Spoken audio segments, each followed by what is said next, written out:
შეიძლება ესეთი ლამაზი, ჭკვიანი, წარმატებული გოგო გავიდეს თვეები და ერთმა კაცმა არ დაბათიშოს ყავაზე. რა სიტყვით ასეთ ქალებს? განვითარება თუ გვინდა, არასდროს არავის არაფერი არ უნდა დაუბრუნდეს. კაცმა რო ყურადღება მოგაქციოს, უნდა დაინახოს, რომ შენ მის დომინანტობას აღიარე. არსებობს ესეთი სტერეოტიპი, რომ ქალმა თავისი გრძნობები არ უნდა გასცეს. მე რადგან მაკოცა.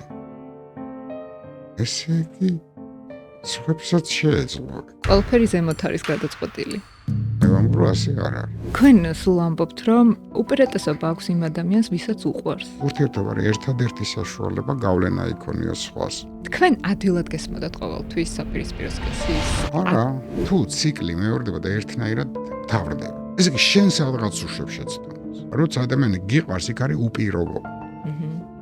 როცა მოგწონს არის პირობები, ნახე, წარმატება არის, რომ ვიცი რომ ამ გზაზე არ უნდა წავიდე. ეგეც შენაძენი. ისწავლო, ინტერესი უნდა გქონდეს, დიპლომი კი არ უნდა გქონდეს. ადამიანი არის ერთ-ერთი ყველაზე სულელური, რაც კი შეიძლება ყოფილიყო ბუნებაში და რატო?